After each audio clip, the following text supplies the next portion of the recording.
need to do that. Goober. Good evening, everyone. Thank you for joining us this evening for the June 15th, 2020 Utilities Committee meeting.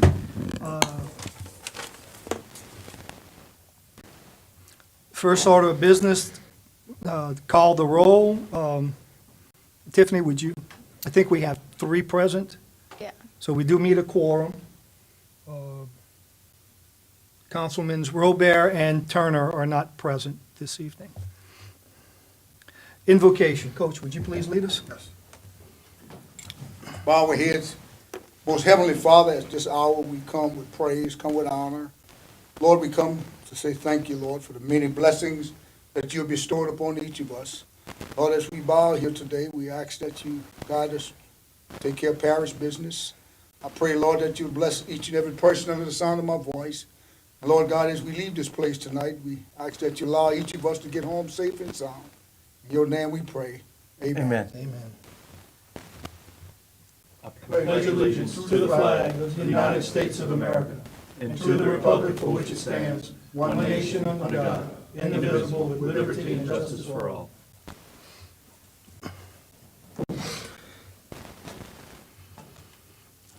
Chair's additions, none at this time. Do we have any public comment? Anyone signed up? Nope, no public comment.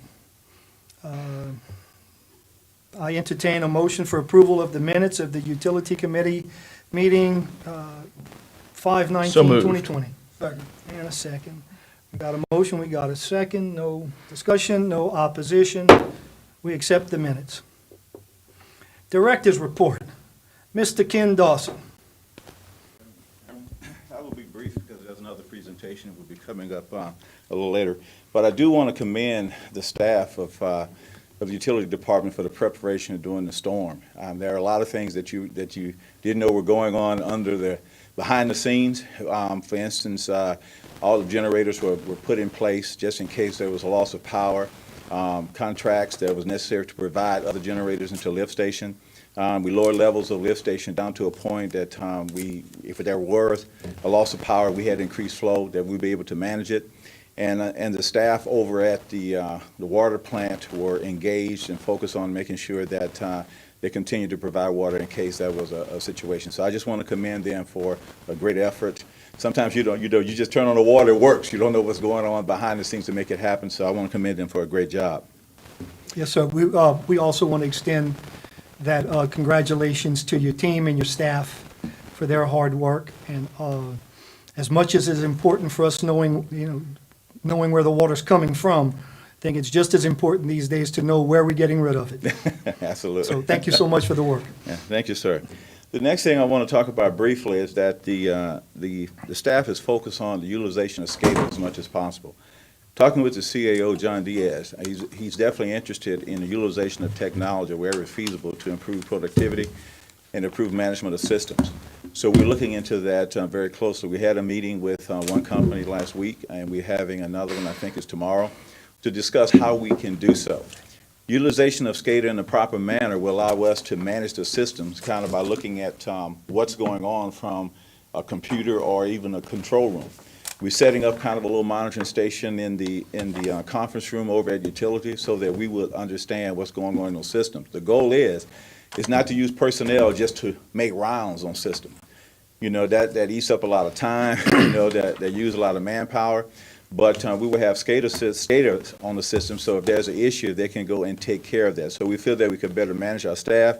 We can reduce costs of what it takes to manage those particular pieces of equipment and do a better job. Right now, I think Gavin may have to correct me, there are probably about 60 different lift stations that we have and maybe 30 different plants. That's a lot of infrastructure to manage. The team has been doing a great job in doing so far. So what we want to do now is to improve their ability to be able to do so. The water plant has a lot of SCADA on it already, but we want to utilize that on the waste treatment side. I'm sorry, go ahead. If I may, Mr. Dawson. Yes, sir. If you would keep us abreast of the dates and times of those particular meetings. Oh, absolutely. Opportunity for some of us, to be able to participate. sit back and listen and try to get a better idea from these experts, what their recommendations and suggestions are, so that in the future, when you do bring the plans to us, they're not all Greek. At least a little of it is in French, so a couple of us can read it. We'd love to do so. Perfect, And I'll just thank you. make sure Tiffany does that. And then whenever we schedule those meetings, I'll have Jenny just send that invite out to you guys. If you can make it, great. If not, we'll just inform you later. Certainly, thank you so much. The last thing that we're going to talk about a little bit is staff development. We are focusing on developing staff. I think that, you know, the utility department has an incredible responsibility. First of all, you have water that goes into people's bodies. So there's a lot of training, there's a lot of focus, there's a lot of responsibility that we have to adhere to. I mean, we're being monitored by federal and state agencies to make sure that things are done. And I've seen issues come up when it's not done correctly, and you have LDH or some of the people come and talk to you. Those are not pleasant meetings. So we are constantly focusing upon staff development. I can say that they're doing a great job so far, and we will continue to even improve that and move forward a bit as well. We're doing the same thing on the water side, and I think that the staff is excited about those opportunities to grow, and we will continue to make sure that they have what they need. On the water side, I mean, we have to apply to the Clean Water Act, so that is also not an issue that should be taken lightly. So when we have some of those conversations or some of those staff development, again, I would send you guys an invitation, and if you would like to sit in and join us, please do so. My invitation still is extended. Anytime you want to come over and sit down and talk about what's going on in utilities, have a chance to visit the plant in details, go over to our business office and see what they're doing there, please let me know. We'd be more happy to comply. Thank you, sir. Thank you. Okay, number 7, we have general business. A, water trend reports. Mr. Gavin Fleming. Evening, committee members, councilmen. All right, as opposed to the traditional report, which I'm sure y'all were riveted about every single time I've given them, I'd request that we're going to do a trending report. And I think if we do it once a quarter, so we'll do it, right now it's January through April, because that's when we have it done, so we'll do it for the May meeting, and then, you know, we'll do it, we'll try to follow that, so roughly 3 to 4 times a year we'll do it, because like we've already discussed, it shows a lot different as opposed to looking at it month by month. Sure. So this one, if you look at our total report, the net is 3.45 million gallons that are able to, that the system is quote-unquote produced. Like we've discussed, there's the overlap in the time frames. It shows that we're actually able to stay semi-consistent with our billing, so it looks like we're doing a good job of tracking our water. There's still a little bit of improvement that we need to do with working with the fire department to make sure that we're accurately tracking how much they're using. If there's an incident, a big fire, then they use a lot of water during that time frame, trying to track that. Same thing on our side. We're going to work with coordinating with a public notice, not public notices, alerting the public of whenever we're going to have hydrants on for flushing, and it's kind of give them a rough time frame, so that way we can say, you know, we're going to be flushing Monday, Thursday, whenever, between this time frame. If you see it on after that fact, you know, let us know, but that way it gives us a set time frame, and we can assign an appropriate value for those. Any questions? No, sir, not at this point. That's pretty much the water report. I mean, it's looking pretty good. It's staying consistent. It's not really high one way and really low another way. So it's something we'd like to see. Keep us balanced. All right, appreciate it. Thank you. General business. B, presentation of Ascension Parish Individual Treatment Unit ITU Inspection Program. Mr. Ken Dawson.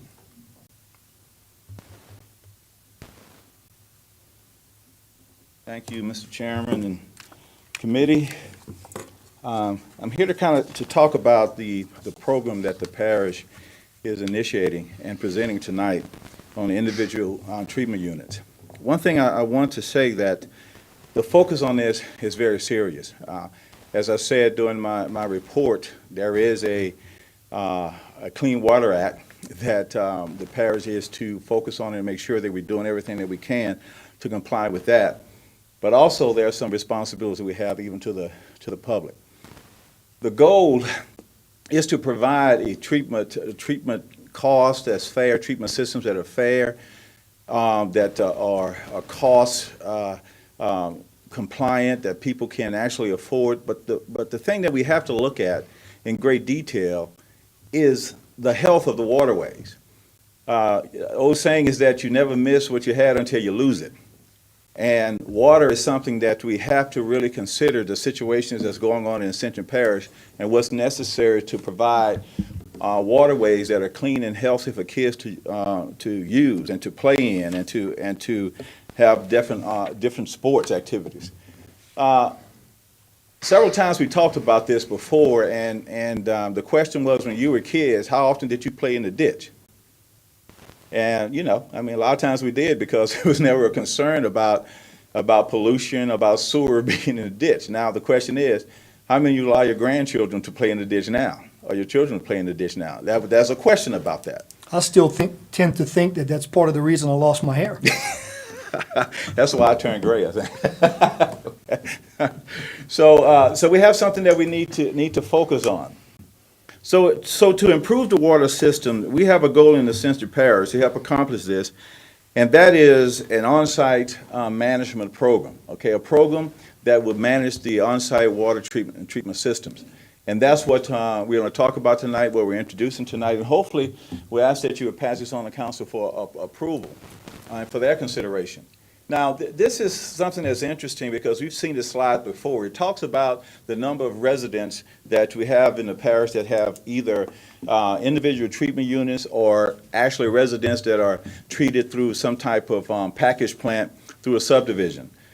Basically, our numbers said you could look at it as being split down the middle about 50-50. There'll be approximately 20,000 residents that have individual treatment systems. You have 20,000 residents that their sewerage is taken care of by private companies.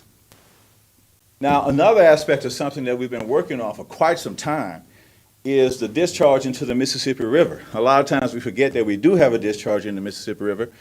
Currently, there's about 50 discharges that's going into the river. It's not much. But however, the CDBG grant that project should be complete within the next few months. So there will be additional discharges that would be going into the system. So far, we kind of excited about additional discharges going into the Mississippi River. Why is that important? Well, it's important because that's the direction that DEQ tells us we need to go. That's the direction the LDH tells us that we need to go. In order to resolve the issues we have in our streams, we have to have another discharge point, and that's the direction that they're telling that we need to focus on getting to. Now, the problem is this. Ascension Parish has two watersheds, okay, that are in the Bayou Manchac area and in the lower 8 that has issues with dissolved oxygen, fecal coliform bacteria. They also said that they have some nutrient-based issues, you know, phosphorus or something that also that's going into the waterways, which is causing significant problems. I will give you some information a little bit later to talk about what they actually did to deal with that situation. But we have two other watersheds that are in the process of being placed in more stringent TMDL programs, and that's Blind River and New River. And those two basically have somewhat of the same issues with dissolved oxygen and fecal coliform. Now,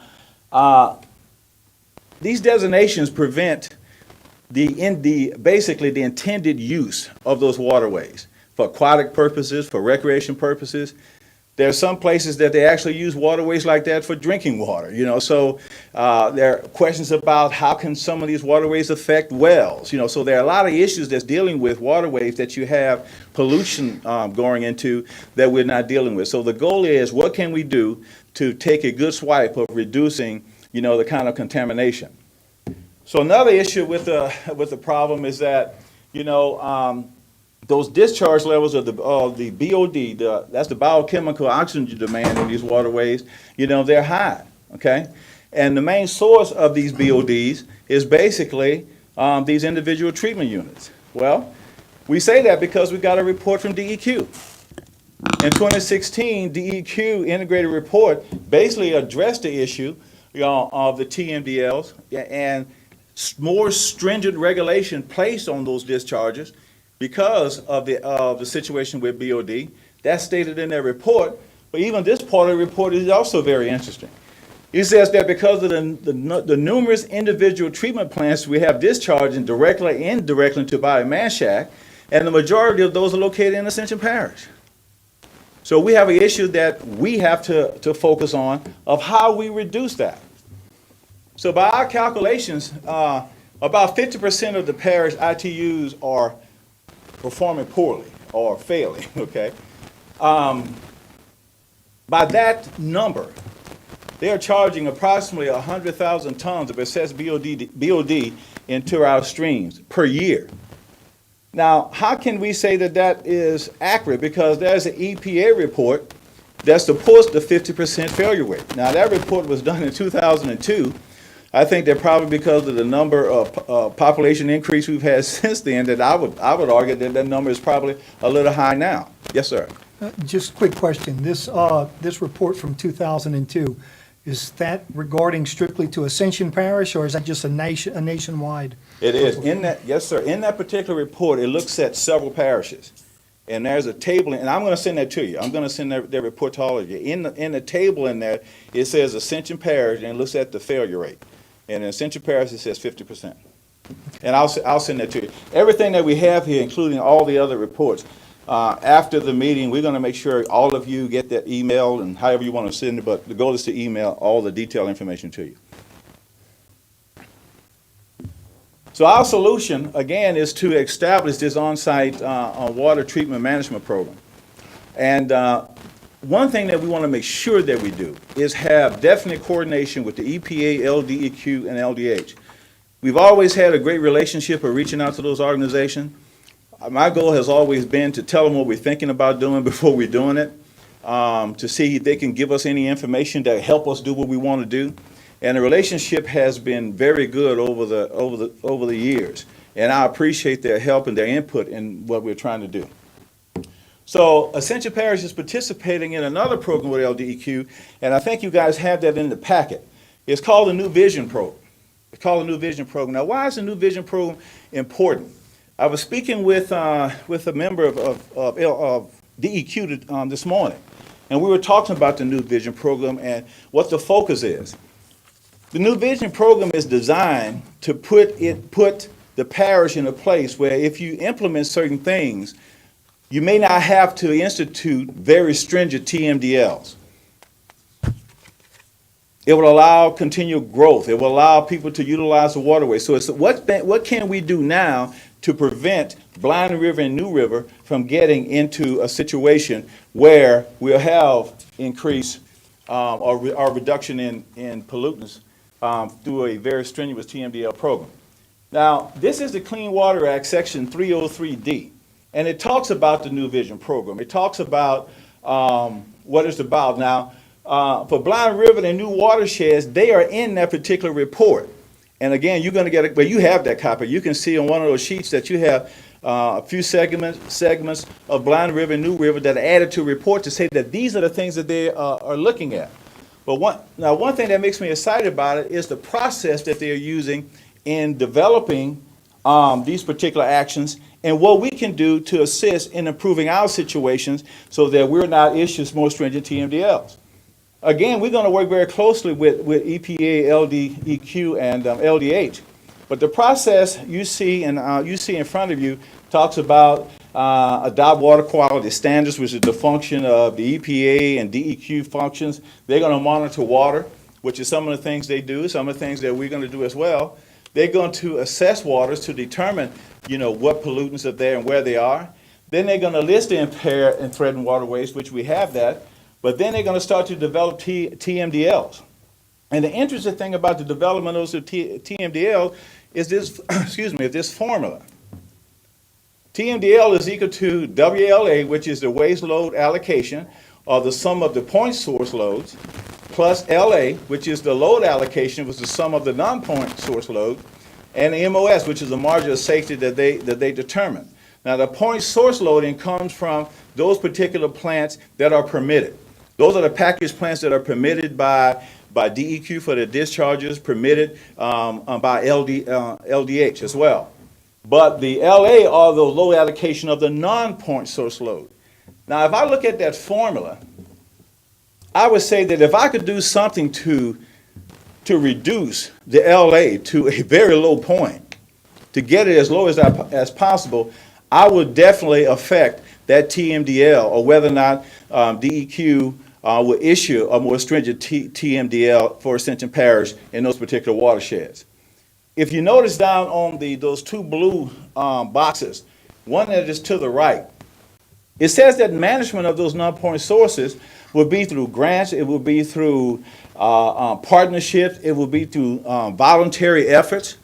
So we're looking at grants of how we can utilize grants to help monitor the program, to help implement the program. One thing that St. Tammany said is that one thing they do is that they have a grant program that assists them in the monitoring and assists them in repairing systems that are substandard. So we're definitely going to focus on that opportunity. Our solution also is that we will perform monitoring and testing and compile data and information to assess the water body condition. Again, this is going to be coordinated with those regulatory agencies. We already have talked to LDH. We've already talked to DEQ. We're in conversations with them about what points that need to be sampled, how we can better work with them, especially in the Blind River and New River watersheds. We have been talking to them about the things that we need to do. But the point that Ascension Parish wants to make is that we want to partner with what you're trying to do. We want to help implement the program so that you don't duplicate what we're doing, we don't duplicate what you're doing, that we come together and we get the best bang for the buck to assess what's going on in our streams. They are very excited about it. When I was talking to the DEQ person today, and we were talking about the ITU program, he made this statement. He said, well, Ken, that's the low-hanging fruit. That's the thing that you can do now and you can implement now that can make a big difference. And whenever we talk about partnering together, they are very excited about doing so.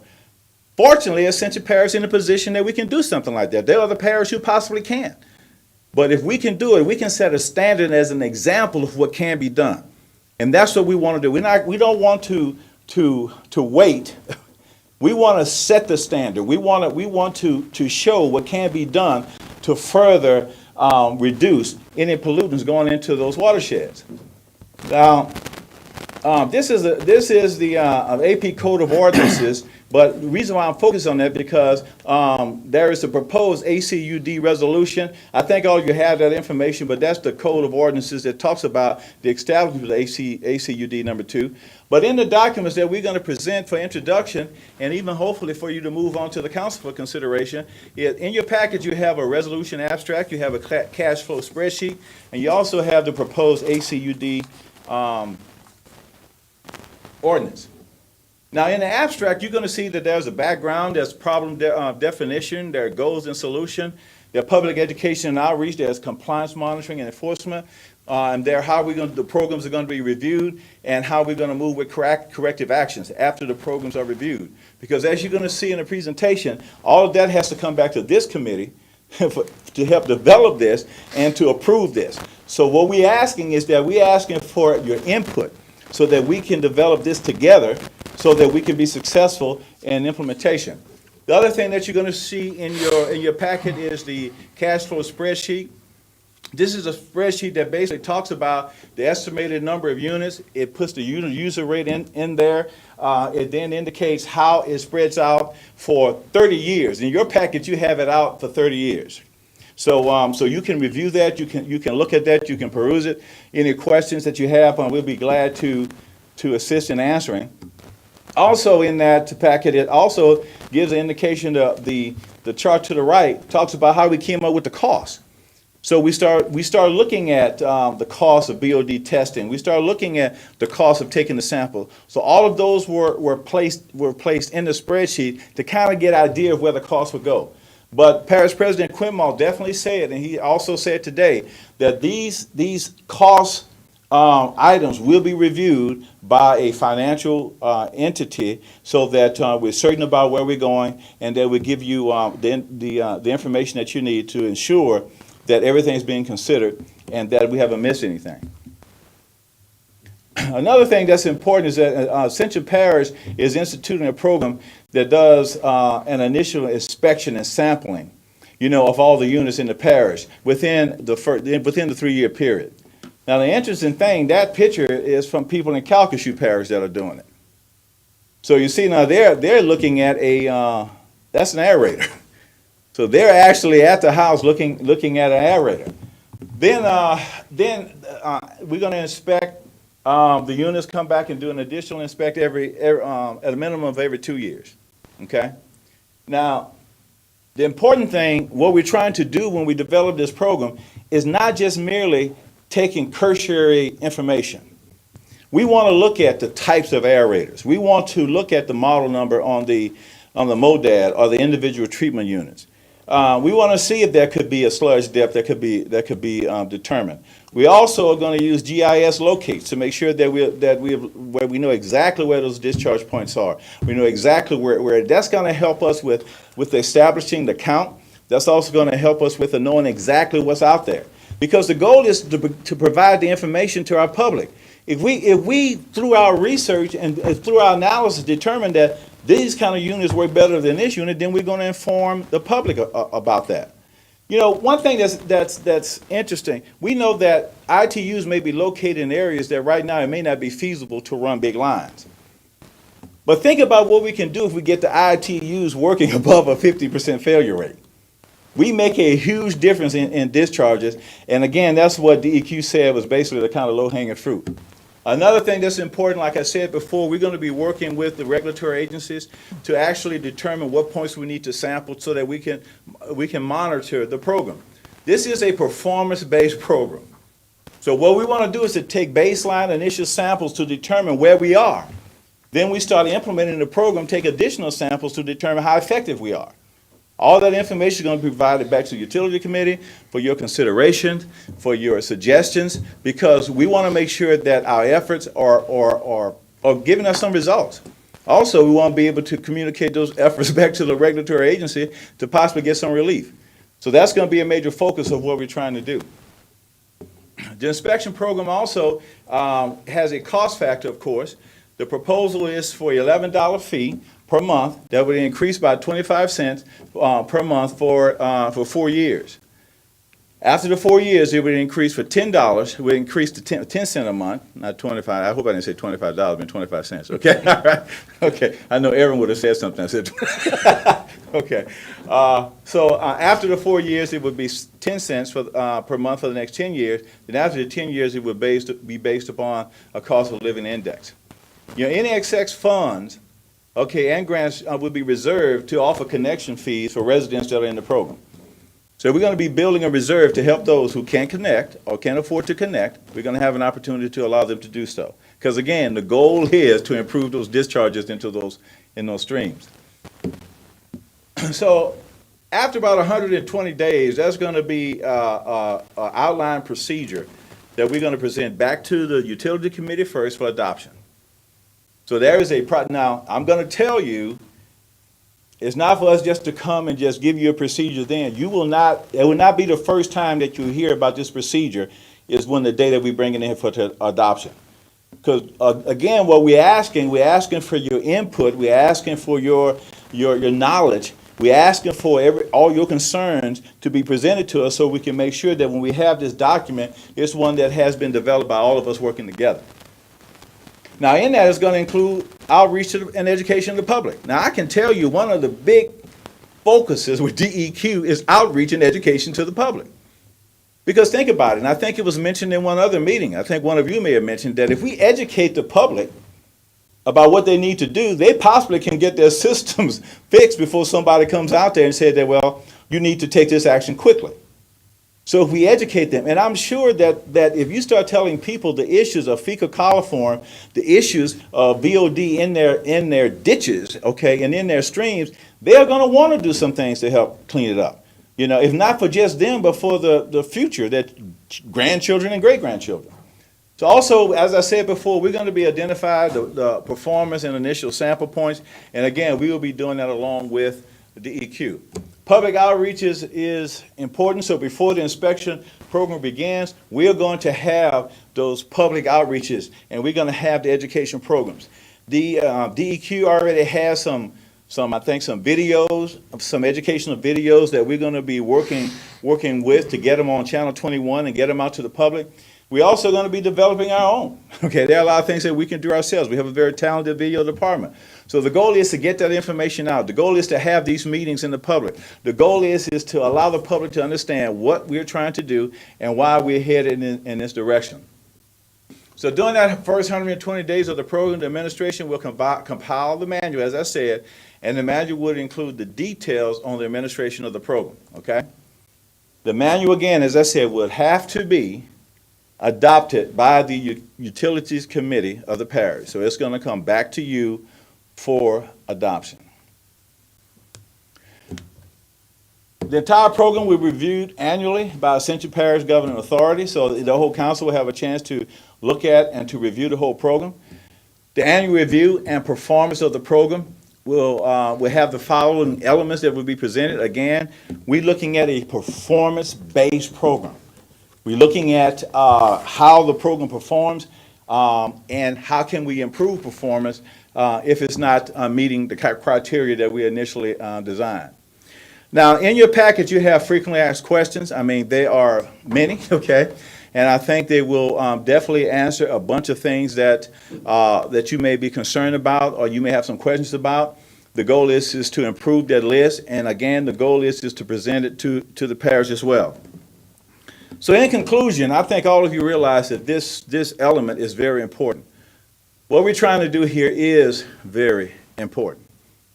I mean, water and streams, you know, I was talking to DEQ this morning, and they said, well, think about it. If you have fecal coliform and you have BOD in the streams, you have mosquitoes that breed in those. What happens when they come and they bite somebody? So we have a lot of issues that we have to consider. There is not a single solution currently on the table that is as cost effective as the implementation of an ITU inspection program in the parish. There is nothing that can give us the type of return on investment than that can. Other parishes have started implementing them. Ascension Parish is in a good position to do so. So I ask that you consider this tonight so we can move forward. We are ready to get moving. DEQ is ready to get moving. LDH is ready to get moving. We even had LDH come up and start talking to us about, they already have people that are willing to start taking samples. So we want to get on board and start implementing this, but we want to have input on what we want to see so that it's consistent with our goals, with our program. So with that, again, I thank you for your time. I thank you for considering this program, and if you have any questions. Do we have questions? Tell you what, Mr. Lawler has his hand up. We'll start to my left. Yeah, I mean, I've got a lot of questions. I don't know where to begin. Employees. This is going to be run by parish employees? Not necessarily. We are, again, the 120 days will evaluate how the program is going to be determined, but we're even looking at the possibility of having this have a consultant come in and assist us doing, to have a contract with someone coming out and doing the analysis. But what we will do is we will come back and we will present the details of that. I think the smart thing to do is to evaluate it both ways. Let's see what it takes the cost if we have parish employees to do it. Let's see what it would be if we actually farm it out to get it done. Let's see, the subsidies. It looks like $480,000 a year of subsidies for hookups.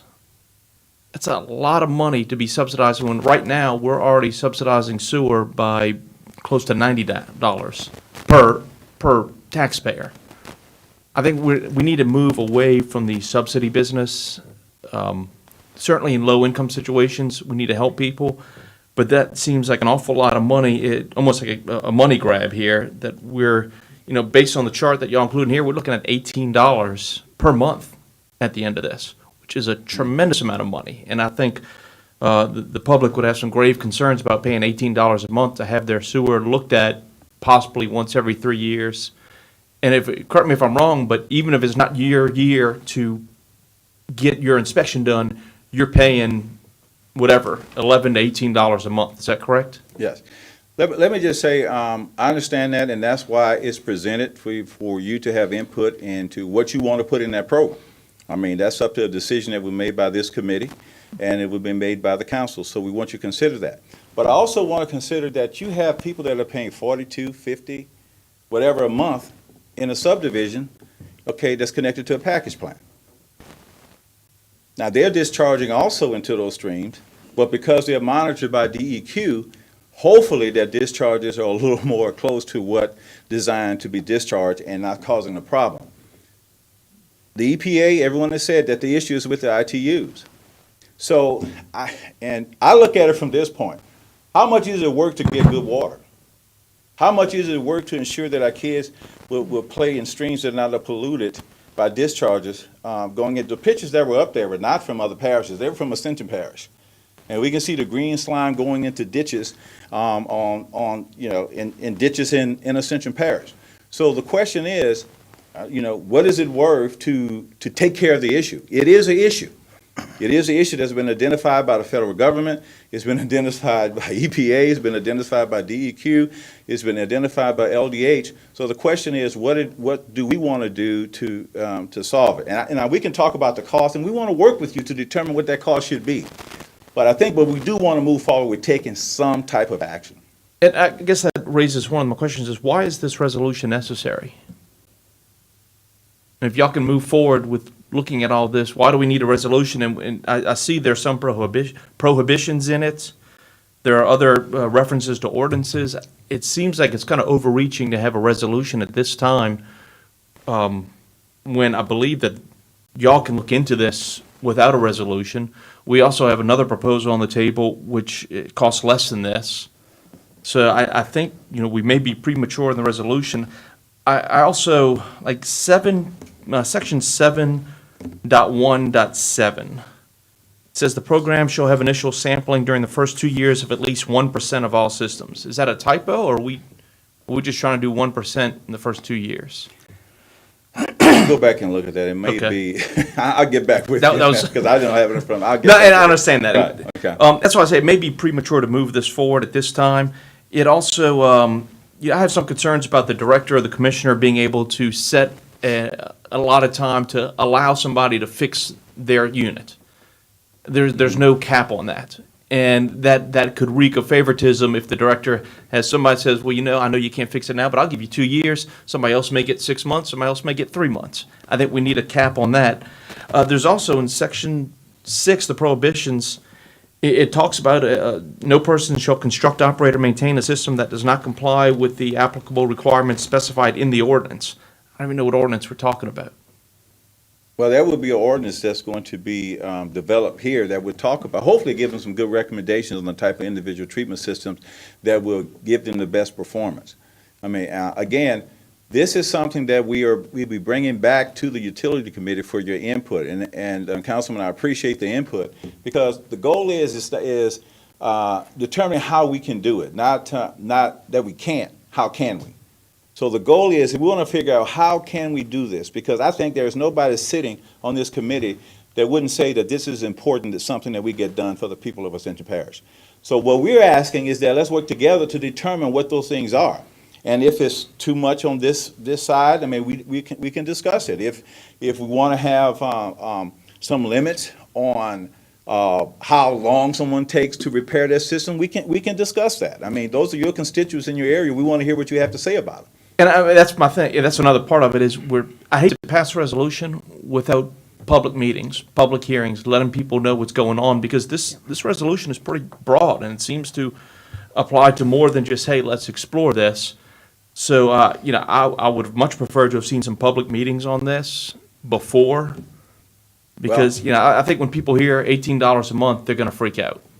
Well, the resolution, and I think that, I'm not trying to speak for the president, he's not here tonight, but I think the resolutions are making sure that we got some input and some approval from the committee to move forward. Again, we have 120 days to come back to you with the program. And I think it's premature for that, because we're at a point now where we've got a deadline on something that's could do this exact same thing that we may decide to do by July 31st, which would be cheaper than this, and I'd hate to see, you, me, all of us waste time on something that may not even be necessary. Well, I understand, but I don't know what the tenets of the other program, the program would be. I can tell you that this program considers a lot more than what normal programs would consider. The working with DEQ to do those initial performance monitoring points. We're not just going out and just kind of walking by to see if an aerator is running. I mean, we're doing more detailed analysis, and that analysis of what's going on is not just to help us, but also it's going to help that homeowner, to educate them. We are going to be very focused on outreach. We're going to be very focused on education, because as you saw in one of the slides, the goal is to make this a voluntary program, that people want to do it. And the conversation with DEQ, that's what they're saying, is that they want to have a public committee with people in the public and different developments to come together and talk about what they want to do. There's a lot of different points in this thing that's going to work, very well. So what the goal tonight was to ask that we move forward and come up with 120 days. And I can tell you, I promise you, you'll be getting some calls and asking for your input. Because when we come here, we don't want anything that we've just developed ourselves. We want your input in helping us develop it. You can't have voluntary with a $100 penalty fee. It's not that voluntary. Yeah, okay. But Well, we can take I that understand out. what you're saying. Yeah, I just think it's. let's work it out. No, I understand. I just think it's premature for resolution. I think this can all be done without a resolution. I think we can work forward on this without. Well, Does anyone else? That's all I have. Well, I'm sorry. In answering that, I mean, there are some costs that it's going to take to get this done. And the reason why we wanted to come up and talk to you about it, because there are some costs that it's going to take to get this accomplished. There's some more work that has to be done in identifying ITUs. We want to give you a financial report so that make sure that is well vetted and done. So the reason why the resolution now is to get support so that we can move forward with putting out the necessary dollars that it takes to get it done. It's going to take some effort and some resources to make sure that it's accomplished. Councilman Robert. Oh, by the way, Tiffany, Mr. Robert made it in. Really, I hadn't noticed. What types of grants were you referring to that could help these subsidies that Councilman Lawler was referring to, a little under $500,000? Because I know you were saying that DEQ, and there was also another program we were looking at in the next month. What type of numbers would we realistically be looking at as far as a grant? Well, one thing that I know that St. Tammany is doing is that they're working with the CDBG grants, okay? And again, these CDBG grants are grants that are applying to people that are at a certain income level. They have used that, and from what our conversations with them, they have gotten, a significant amount of dollars in assisting, with the program. We will go after any other type of grants that are available to assist us with this. Well, I know right now that there has been conversation about CDBG grants, and they have been used in other parishes to help offset costs.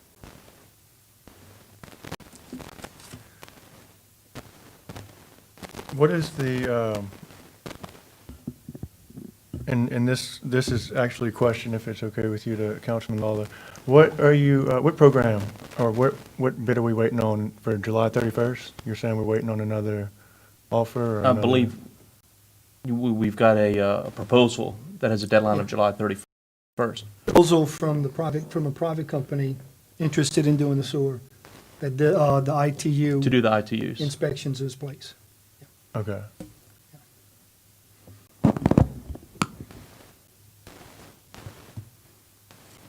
In that 120-day time allotted, what type of cost are you looking at coming up with?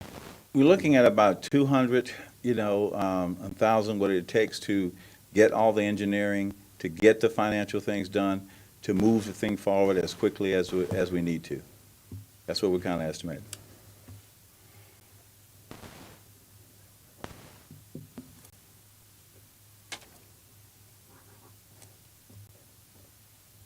And do you really see how it would negatively affect the fact that we have another offer. I mean, what does this resolution really entail? I mean, is there a reason that we wouldn't want to discuss granting or? Is or that doing question for Mr. Dawson, No, sir, that's- myself, or that's Mr. to you. Lawler? To me? Yeah. Mr. Lawler? Well, I'm not sure if it's appropriate for us to be Yeah, I just asking don't. Or, questions. or Yeah, you whomever. can ask me, I don't mind, I'll Yeah, answer. yeah. I just don't see that it's necessary. We can still have communication with the administration and do all of this without a resolution. There's no need for it. They had brought up an ITU program a couple months ago. We could have been talking about it all this time. So, I mean, they could have been brought to the public then. It's just like the sewer program. It was just kind of thrown out there and it never came to us. We can discuss this at any time. We don't need a resolution to discuss anything. Thank you. You're done, Mr. Robert? Or you have any more questions for Mr. Dawson? No, sir. Because I have a Mr. John Diaz flailing his hand out there, so I'm sure he would like to speak. Yes, I just wanted to say that the resolution, from what I understand, and I'm not an attorney, I like to think I work for a living, but just lost two votes. Oh, But okay, anyway. Mr. Diaz has finished his commenting for the day. Does anyone else have a comment? But it's my understanding, the resolution, because parish government, like the private entity that's going to put a proposal together, has to spend money to put that proposal together. If you want a sound proposal, we have to go out and do a lot of work in order to identify all the individual ITUs as well as the drop locations, plug it into a GIS. So this is just to start the 120-day clock and give us the resources we need or we think we need to put together a proposal. So we appreciate your support. Is there a specific dollar amount? Obviously, we have concerns giving you a blank check to prepare this proposal. That's happened in the past in government, and I think that's kind of how we have $10,000 hammers. I'd like to know if there is a dollar figure out there so that we can at least, make a sound decision based on that. Well, I mean, as I said before, we were budgeting and asking for a budget around $200,000 to go ahead and get this moving. Now, again, this committee will be able to see all the things that we are doing, okay? Every aspect, whether it's RFQ, whether it's RFP, whether it's a requisition to get things done, this committee will be able to review and to see what, what's being accomplished. The goal is not to, slow walk this, not to put the resources in to make sure that you get the best possible program. This program, again, I say it again, extends beyond what some of the other programs have been doing. But there's a reason why we want to do that, Sure. okay? Coach, you got a question? Okay. Oh, I have a question. I'd knocking. like to be up next. Oh, I didn't know. I didn't know if you saw me with No, the I saw, barrier. no, trust me, I see you. Too much sometimes. The exigency of this particular plan that you guys want to put forth. Like my colleague to my left indicated, we have a proposal before us from a private entity. I believe January 31st, August, we're going to be making a decision as a council as to whether or not we are interested in accepting that proposal. Could we delay your process of spending $200,000 and moving forward with the parishes preparing a plan until after we analyze and make a decision on the one that's currently in front of us? Well, Is there any exigency for 45 days, give or take? Well, I think that in order to compare what their program is, you have to have something to compare it to. And without us going through and developing something, how do you know what they're talking about is even, I don't know how you compare it with just Sure. having one proposal. And I appreciate that, because I've been the one that has been asking this Absolutely. administration That's right. to You have bring us something that we can do a comparison of, give us apples to apples. But I'll be frank, we're looking at, if we pass this resolution, and then we move it to the full council, and there's a vote on the full council, and then there's 120 days, We have just told this private entity, forget it, we're not going to follow your deadline. We have, by agreeing to this resolution, we're telling this other entity, forget it, we're disregarding you. And I'm not sure if that's what, I don't think that's what the administration's intention is, you know, because I don't think we're trying to delay. I think everyone realizes sewer needed to be finished yesterday, not tomorrow, not next week, not 4 months from now. And I think we have some concerns up here regarding that. Like Mr. Lawler indicated, the first time President Quintmoss presented this ITU program to us was our second meeting in January. Our second meeting, his second meeting as the parish president, our second meeting as council members. Well, at least the three good-looking guys up here, you know. Lawler's been around a bit longer. Look at you. But, you know, we've had all this time to start putting these plans together. As I'm aware, we've paid engineering firms hundreds of thousands of dollars to this point to work up plans for the Hillaryville discharge area. You know, and if we don't go that route, I fear that the parish has misspent those funds, because we've put a whole lot of effort into something that's not gonna happen. And I don't want us to keep making those kind of mistakes during my 4 years on this council. And so I'm thinking, even though everything you told us makes perfect sense to me, everything you presented to us, Ken, was excellent. It's all the information we have been talking about now, you and I, for the last year. It's a definite issue that we have in the parish. You know, I think we need to be considerate of those individuals who feel like they've been grandfathered in with the MODAD, you know, individual units. You know, although technically no one has ever been grandfathered in, that people feel that way. I know my parents in Lafourche feel that way. And if their son went to them and told them they had to start paying $18 a month to take care of their sewer, I'm sure I'd get disinherited, you know, or I'd have to pay that $18 for them.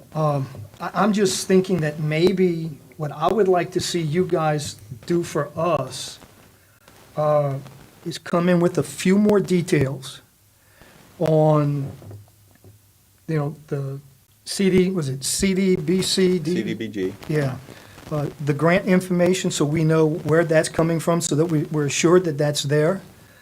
That, you know, the actual standards that we're going to anticipate. Give us an idea. You know, I mean, I don't think it takes $200,000 for the brain trust down at the utilities department. And I mean that sincerely. You guys are definitely intellectuals above our pay grade up here when it comes to figuring this mess out. But in that token, I think you guys can at least give us a better idea as to, are we going to have to farm it out? Are we going to be able to do it in-house? If we're going to do it in-house, how we're going to do it? And then go to this engineering firm and say, you know, Parish is going with our plan, we're going to do it individually, let's soar forward with it. And, you know, that's the dialogue I'm having with you. That's sort of the dialogue I had with you 2 weeks ago. Right. So I feel like I'm being stubbornly consistent with you. But I think that's something that we need to all consider, because I am concerned, just like Councilman Lawler is, that we're going to put $200,000 into research only to come back and find out that we're going in a different direction. Thank you, Mr. Chairman. One thing I want to say, in order for us to even evaluate the program, it takes some engineering initially Okay. on the front end. I mean, just like any project. I mean, sometimes you have to have the engineering done to even go out for the RFP and RFQ. So there's some work that needs to be done, you know, prior to that. So I hope that would be something that could be done to allow us to at least move forward with that aspect. Sure. Because even going forward, we got to have some resources to do that, and that's why we wanted to come to the Utility Committee today. Can you come back to us with that specific number so we can consider it? I mean, listen, I'm not asking you to negotiate against yourself right now. Yeah, 'cause I like mean, 200,000. You came with 200,000. I don't want you to, I don't want you to shoot yourself in the foot by saying 15,000 when everybody up here would have given you 20. So I'd like for you to know exactly what that number is. You know, I see on one of our next items on the agenda,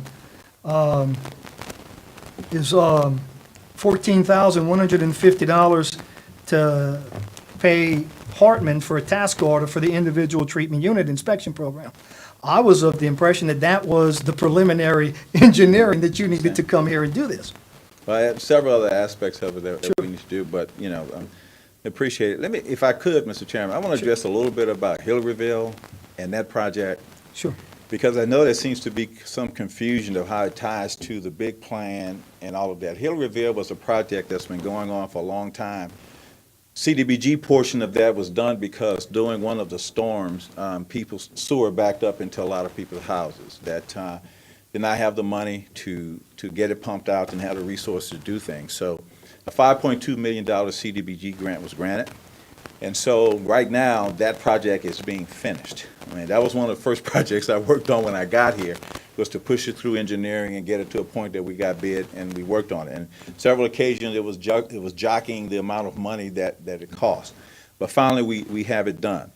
I want to say also that the Hillaryville project was always looked at as a growth area, which was the reason why we pushed forward with a discharge line to the river, with an 8-inch discharge line now, and a cradle for a 20-inch later, because it was always looked at as a growth area. It also was looked at the possibility of extending that line down to Sorrento, because DEQ was very interested in us handling that situation a little bit, because they had some issues with their treatment system. And the goal was that we knew that in Ascension Parish that the growth area would probably take place over in 22 because of all the available land. So with the 700, and we've been talking about a large development over there for some time. I mean, the growth is happening there, so that's why it was done. It was even talked about in the Martinez administration. It's been talked about in the past administration, and now we have some opportunities to get it done. So I don't want it to consider that the Hillaryville project was just something that kind of started developing like now, or just even 2 years ago. No, this project has been developing for years. Well, and I think everybody up here appreciates that. At least I know I do. Thank you. You did a good job of educating me and re-educating me and super educating me on the history of sewer in the parish, and I've always thanked you for that. But I tell you what, I see Mr. Diaz's hand flailing again. Yeah, Corey, and the administration would have asked that you guys pass this amendment for at least 2 reasons. One, pound for pound, this is the most effective solution that we have. When you look at all the solutions on the table to clean our waterways, I mean, these ITUs, if the 50% failure rate is accurate, literally drops 10.6 billion 16-ounce bottles of raw sewage in our waterways a year. It's more than 2,000 Olympic-sized swimming pools. So pound for pound, this is the one, if you can do one thing to clean our waterways, this is it. Secondly, the other reason we'd ask you to support it, it boils down to competition. One of the biggest problems we had, this administration, with the way the initial sewer negotiations went down, was that we signed a CEA that would not allow us to compete. And if nothing else, let parish government compete with Bernhard Capital, so at least we have two proposals and two different competing ideas that are keeping everybody honest. I mean, when you look at the $200,000 that we're asking you to just allocate, we're not necessarily sure we're going to spend that. You compare that to the more than $600,000 we spent just evaluating Bernhard Capital's plan, just evaluating it, not putting pipes in the ground, not doing anything. $200,000 is not a lot to ask for, and I'm $200,000 is a big number in my vocabulary. But when you look at, what it solves. And two, I know, there's a lot of people not going to be happy about paying $11 to $18, but nor are those people who are going to have to pay between $57 and $82. So to be honest with you, when we look at this big fix, these people are going to get off, the cheapest. So we would urge you guys pass this. I appreciate that, Mr. Diaz, and your comments go straight to my point and my concerns. I was not a huge fan of spending $600,000 to evaluate the Bernhard Capital Plan. I really wasn't, and I voiced those concerns back in November when those fees were really being accumulated. You know, and it's a situation where not certain that tax dollars were best spent in that scenario, and I don't want to make the same mistake twice. By doing this, knowing full well that we have a decision that we're going to make inside of 6 weeks. So I think that's why I asked Mr. Dawson, I'll ask you as well. Can we scale down the costs so that the parish can move forward, get the information they need prior to this July 31st deadline? And if not, maybe we sit down and we look at one seller who's bringing us their apples, and if we don't like their apples, the council doesn't like their apples, then we start shopping for more apples. I would And argue think that's that- how we do it here. How do you know if you like their apples unless you have another set of apples to compare it to? The taste, What's, the taste of the apple. Sorry, but I mean, it's one of those deals where we've known since January 24th that ITUs were a problem and that the parish was going to address them. And we were moving towards that, I thought. And then now we're asking for an additional 4 months. So we're asking, the administration's come into the Utilities Committee and saying, hey, guys, we want to delay progress for another 4 months while we do the research to give you a different answer. And I'm not really sure if that's the best use of public time and public funds. Mr. Robert has a question or comment, or? Just a comment. Okay, go ahead. Clearly, we all agree we need sewer in the parish. We have a problem with the waterways in the parish. There's a cost of doing business when you do business. I mean, if you open a gas station, you do a feasibility study. I mean, if you want to build something, you're going to get blueprints drawn up before you actually even build it. I mean, you'll spend $100,000 on blueprints and possibly not even build the store out, because you have got to know there is a cost of doing business, because you've got to do your research, you've got to find out that everything is as it is, and you need to be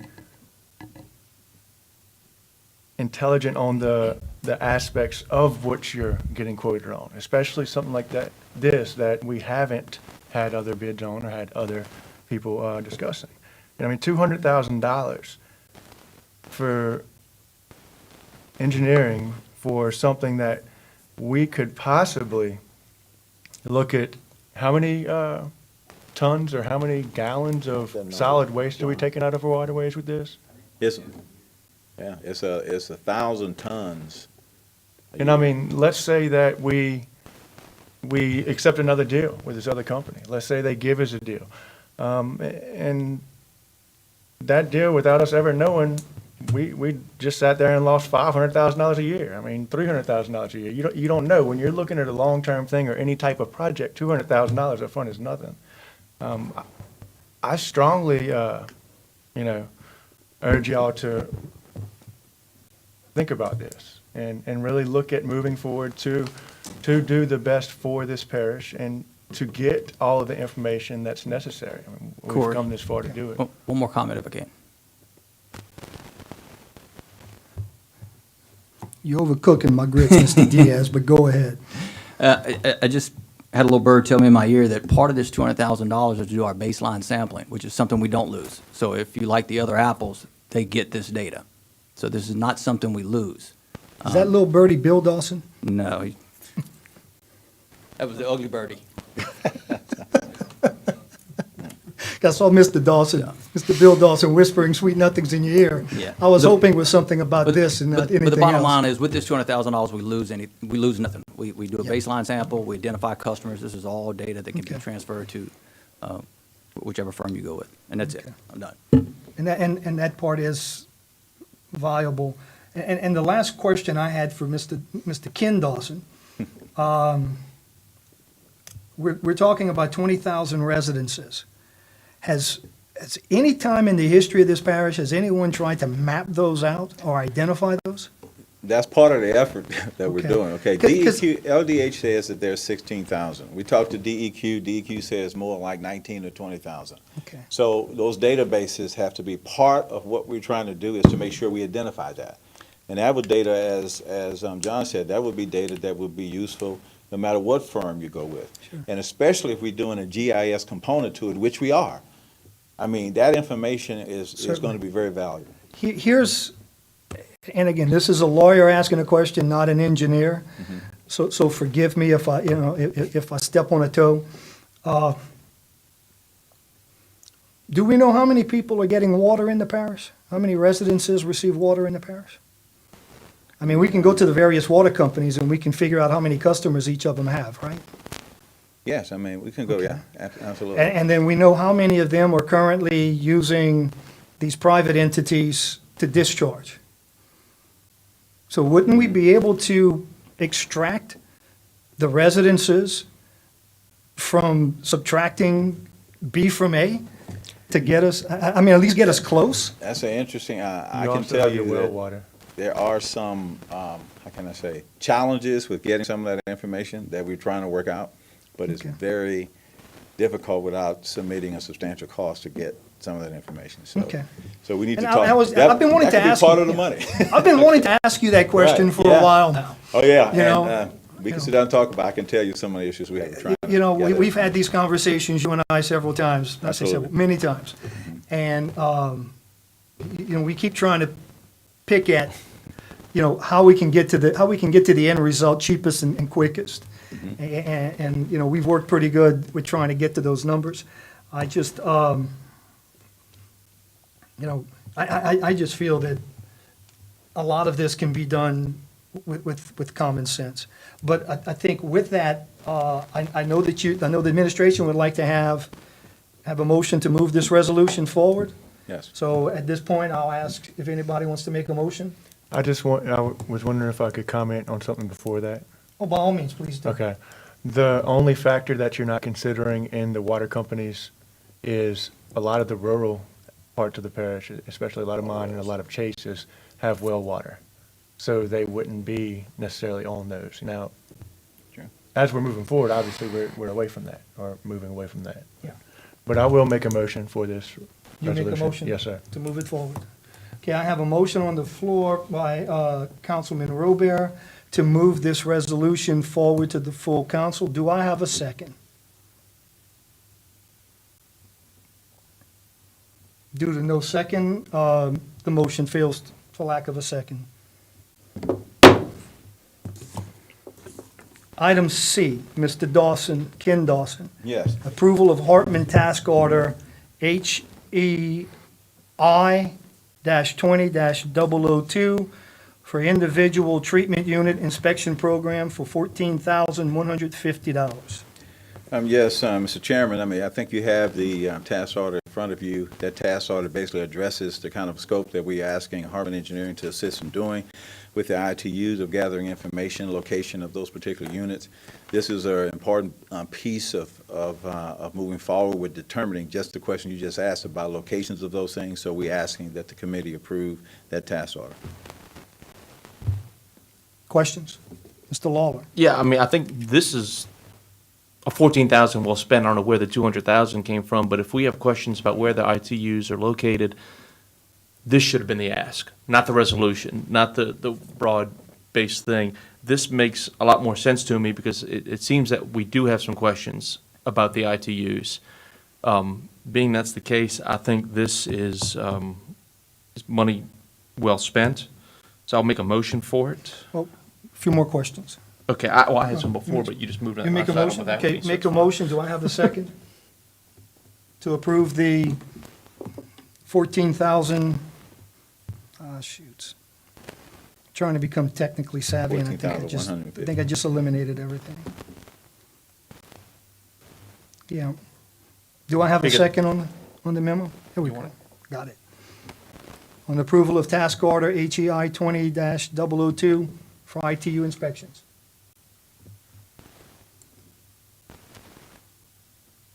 No second? Fails for a lack of a second.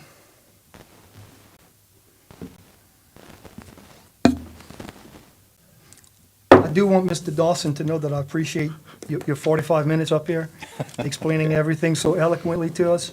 I also want the public to note that during the time where the PowerPoint was up on your screen, I surely do wish you could have seen the enthusiasm and the encouragement of Mr. Dawson speaking to us. His hands were flailing around. He was very motivated in getting this thing done. So it was a good presentation, all in all, sir. I certainly want to sit down and speak with your department again regarding items B and C, and hopefully we can definitely move forward with getting some of those things done in the very near future. Yes, sir. Thank you, sir. Item D, introduction of ACUD number 2 commercial sewer rates. Gavin Fleming and Ken Dawson is sitting down, so he's gonna let Gavin handle that one all by himself. Good luck, Gavin. Yeah, I appreciate it. So these are, what y'all have in front of y'all is the resolution. The rates can be adjusted per a resolution as opposed to an ordinance. Just gonna clarify that real quick. So the way we had acquired CSRS to be able to look at certain things within the sewer specs, help with any sort of problems we have. And one of the tasks we had given them, actually before I got here, was to look at sewer rates and give us some recommendations as to what they would recommend for both monthly rates and connection fees. So this is what their findings were. They based it on an evaluation of other areas, other sewers, to try to keep it consistent. The one thing you have to keep in mind with sewer systems is every facility is unique. It's kind of one of the hard things about looking at it. Since we don't have a regional system, the numbers won't quite be as low as you can if you have a regional system and a large number of customers. So the two rates you have on this one is based off as connection to a regional system. So these are going to be systems that are combined at 42 and 73. So those would be considered regional because the intent is for you to have more customers connected to the system. So that way you get a slightly lower rate. The other option is for the individual treatment plants. So these are, where they only have 5 or 10 homes commercial businesses. Yes, Way. please get that part right. Yes, absolutely. So that's the difference between your two columns. And we do have a line on them there that, in the event that a commercial facility is not connected to a regional community sewer system, the monthly usually rates will be negotiated by the utility director and or his or her designated representative. This gives us, for some unique situations where they're either going to have a high BOD loading or it's a bigger facility than what they actually need, it's going to be more expensive to operate. We're trying to just, like Mr. Lawler says, limit subsidizing.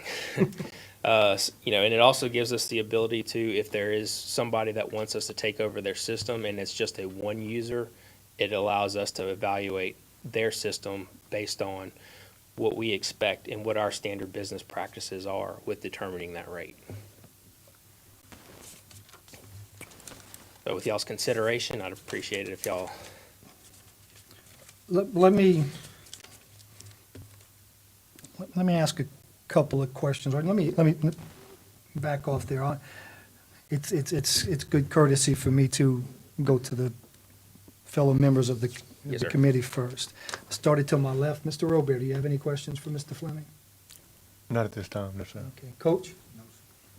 Mr. Lawler? Yeah, Of just course. just a couple. I'm trying to wrap my head around some of this. So this 2019, is that right? This is when it was produced to us, yes, sir. Okay. So we want to change them to these rates. Is that what I'm gathering? We technically do not, we have never passed commercial sewer rates. And we've only passed residential sewer rates. So the only thing we've been able to do is a lot of our commercial customers may not have been getting rates, but if they were, it was only at the 4250, which isn't sufficient for a lot of businesses like a Hotel? Hotel, yes, sorry, Yeah, appreciate it. absolutely. And that's one of my concerns. Are these rates sufficient? Because, I mean, we shouldn't be in the business of subsidizing businesses either. Correct, and that's, so, these were what was proposed to us. We are working on evaluating this. Since they were the ones that were recommended to us, we felt strongly that they're a great starting point for us. But we wanted to leave the line item in there about being able to adjust the rates, because, you know, with a sound backing, it's hard to argue that, you know, we can't pay this rate because of the, I'm sorry. sorry, I was got listening distracted, to- saw something in the corner of my eye, I wanted to make sure I wasn't, getting About to ready to get hit or attacked. anything, no. I was making sure that you were safe, Mr. Fleming. No, but no, it's just, you know, we want to be able to have the ability to evaluate, so we aren't subsidizing Right. somebody that needs to be paying what they should be paying. Yeah, that's my biggest concern, is that we, once again, get out of the subsidy business. Because I don't think it's healthy. I don't think it's healthy that all the taxpayers should be paying, you know, basically subsidizing a business. Yes. Much less, you know, we've got some really nice neighborhoods that are being subsidized right now. And I just don't think that's proper. So let me ask you, if we pass this and it comes back that it's still too low, how quickly can y'all come back to us to get an accurate amount? And are we also looking at the residential side of things? Yes, sir. We're actively looking at it. It's something that we're trying to get a basis of.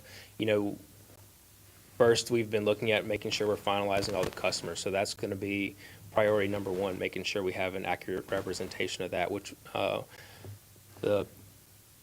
Tiffany's been doing a great job doing that. I was going to try to make it, you know, but she's doing a great job with keeping track of that.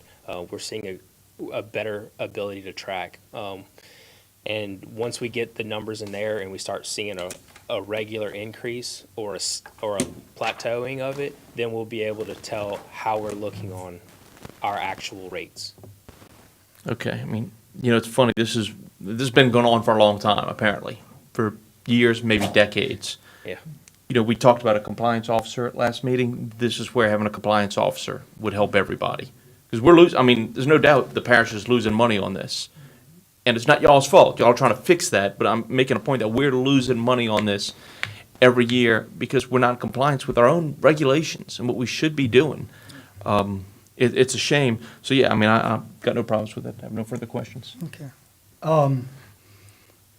The numbers that you came up with, was that CSRS that's provided those to you, or how did Yes, you get them? these are straight CSRS numbers. They did their evaluations. They looked at, which is why it's on here, the meter size, and they came up with their average flow based on the meter size and came up with their rate What the- on how, yes, sir. And when you're saying their rate, is their recommended rate Their for us to recommended use? rate, yes. Yeah, Okay. they had to look at all of our information, so that way they could recommend the rate. And to amend the resolution, this would be something that, and again, I'm having difficulties pulling up the resolution, but you come back to the Utilities Committee for that authority, correct? Yes, sir. All rate changes are approved by the Utilities Committee. Okay, again, I'm just making sure that we're not giving that authority out that way. No, Okay. sir. Great, Gavin. I appreciate your presentation. I think it was done fantastically. Appreciate it. Mr. Ken Dawson, who was lounging back there, thrilled that he didn't have to talk, is asking to come back up. Yeah, Gavin has done a great job of putting this together, but a couple of things I want to make sure that is understood. When CSRS looked at these numbers, they just didn't come up with their own estimate. They looked at what other parishes were doing as far as the cost structure. Again, no one was allowed to go above 4250 because that was the ordinance, 4250. When you have a hotel that's paying 4250 with 100 rooms, you know, that's not satisfactory. So even though it goes back to 2019, that's because there was an effort to make sure that we're getting comparable numbers. Another thing that Gavin and I talked about is that how you be able to assess possibly BOD loading in some of these systems. Okay, if I have a strip mall that has a H&R block or have something that doesn't produce a lot of BOD, there may be one cost. If I have something that has restaurants and a fish market, There may be another cost. So we're looking at the best way to assess things so they could be fairly, because increased BOD loading should require higher costs in order to treat. So we're looking at all those things to make sure that they're fair. So, but the first thing is we need to get those commercial customers off of that 4250 number. Agreed, yeah. Thank you, sir. At this time, I will entertain a motion. I'll make a motion. Motion by Councilman Robert. I'll second that. We've got a second by Councilman Lawler. Any further discussion, guys? Any objections? Passes. Great, thank you. See that? We're not just a no group. We can be a yes group.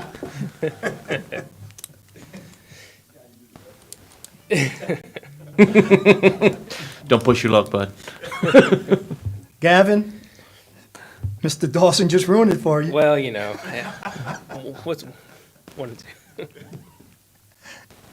I'll make a motion for the next item too then. Yeah, I think we have, instead of going through the whole process, do they mirror image each other, Mr. Fleming? Yes, so this Okay. applies just to the West Bank side of the. Fantastic. I have a motion to move this forward. Do I have a second? Second. Second by Coach. Any further discussion? Any objection? E passes. Thank y'all. F, discussion of PUA-ACUD number 1 policy manual.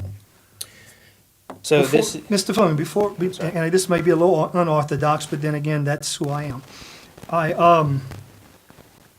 Have you, prior to tonight, were you able to forward this policy manual out to Councilman, particularly Coach Thomas out there on the West Bank to look at? I will have to, I'm assuming since I'm getting asked the question that it did not make it over there, but it was forwarded to Yes. you, and I- I think it was part of the packet, so I was under the impression that it got sent out with a packet. Right. Did not get it. So I apologize for that. It was, Yeah, and again, I think it was on the packet, Coach. I think it was in the packet on the civic clerk. Okay. Just for future reference, when you have something that's specific to one councilman, you know, and that just, I'm not just picking, well, 1.5 councilmen, because half of Mr. Robert's on this side. I didn't mean like you are half a councilman. I'm sorry, did you say something? Half a district. Yes, sir. I just kind of recommend, not just to you, but, you know, to the administration in general, you know, that you send that information to the various councilmen and how it's working with them. That helps us feel good about what's going on. And again, I'm not chastising, I'm just reminding. yes, sir. And I apologize. It was, Certainly. when it got sent out with all the And- information packet, I assumed it went to everybody, so that was my fault. And again, I will lay down on the sword also with you in saying that it did not jump to my attention as the rookie here to forward it on to Coach Thomas either. So mea culpa, both of us. Okay. Yes, I sir. appreciate it. Please go forward with your report now. You will culpa. So this is just kind of a discussion period now, and I'm going to go through a quick little overview that I went ahead and prepared. So the point of this document is to combine the administrative side of PUA and ACUD 1. As of now, even currently, we still operate under 2 different manuals. There's a kind of the old people's manual, and then there's the ACUD 1 manual. Well, they have a lot of conflicting information, including things about reconnect fees and disconnect. The way this is formatted, we've pulled all the information from the old people's water and the ACUD 1 policy manual and try to and combine them into one. We've also we looked at Baton Rouge, Assumption, we looked at some other water systems, so that way we can kind of make sure we're staying consistent with a standard. This is an aid in standardizing that.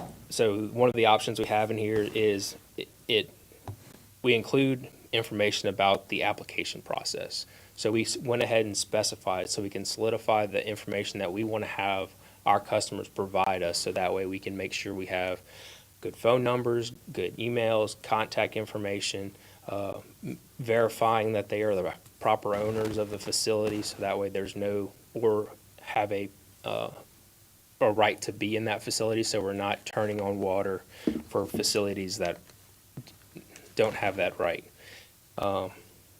We clarify things about right of access. Our meter readers go out, they're gonna come onto people's properties, they're gonna go into people's businesses, and, we wanna make sure that they understand that our guys are gonna be out there to read the meters, make sure they're using the proper water, the numbers are right, and then they're gonna come off the property. It goes over our bills, what's on our bills, the type of information that's in there. We clarify billing cycles. We clarify when a bill becomes delinquent, when a bill becomes termination date, where we can do a disconnect. The big thing that we're looking at is fees. Nobody likes paying fees, but there's a certain amount that we need to cover, so that way we're staying consistent. Both sides has the fees. It's just a matter of marrying them to make sure that they're the same. So one person that's on PUA is getting charged the same that the person on ACUD 1's being charged. We have, as a quick cursory, we can go through this more in depth. Like I said, this is just a quick overview so we can see which way y'all would like to go with this. Late penalties, illegal hookups. So this is going to be somebody that's tied into somebody's spigot on one home and runs to a trailer or another facility. Bypassing the water meter, service charges, restricting access. Restricting access is going to cover, we have a lot of instances where somebody either tries to put something on top of their water meter during building time, whether it's a vehicle, a lot of times it's vehicles, but trash cans, things like that.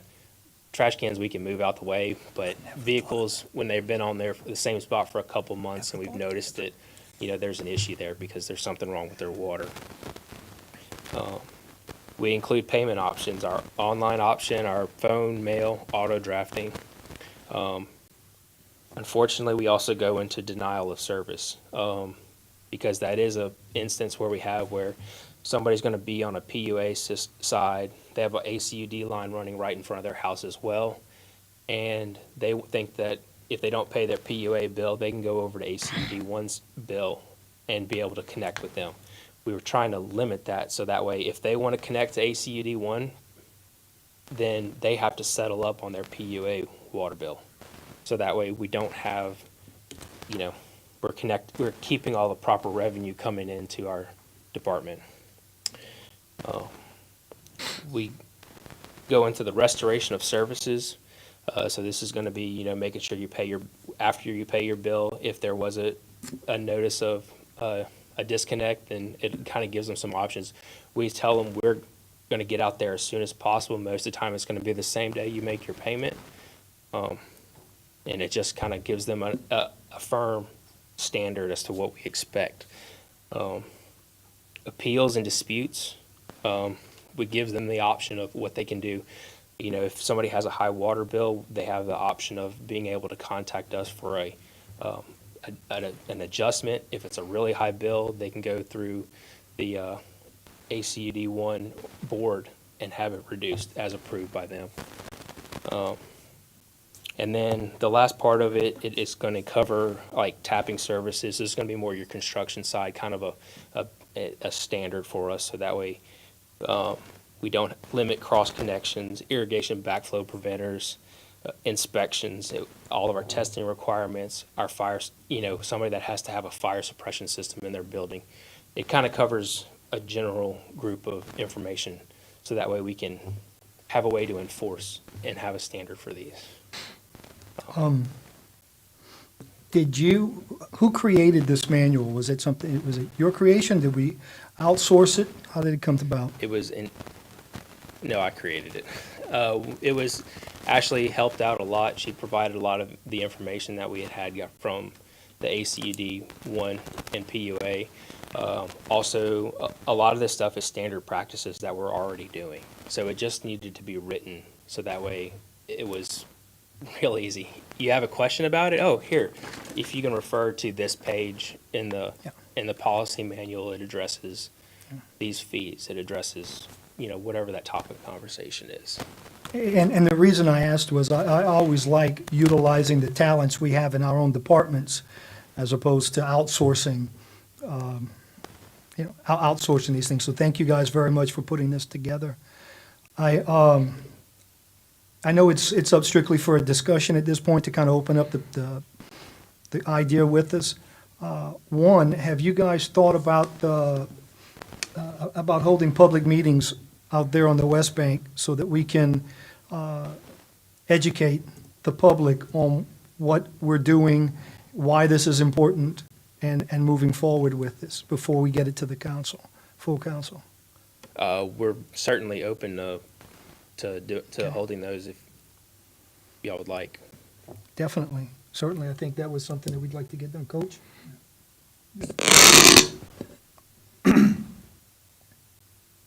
In previous conversation and talking to Mr. Orgeron and his comment just now on educating the public, I've asked before to be involved in the things that's going on with the ACUD 1. I've asked before, and I think it's gone on deaf ear. And here it is, we get this policy manual that was performed, that was just given, put toward two councilmen. I don't know if Joe got any information on whether he was putting this together, but I would have liked to have been involved in putting this together and communicating with the administration at any cost, anything. I'm going to say it once, and I'm not going to say it anymore. Anything goes on the West Bank or in the parish in itself, especially ACUD 1, I like to know about it. I like to be informed. I like to be educated on what's going on back at the ACUD 1. If it's a problem with that, then let us sit down and talk about it. Yes, sir. And this is part of the reason why it was a discussion as opposed to a motion item.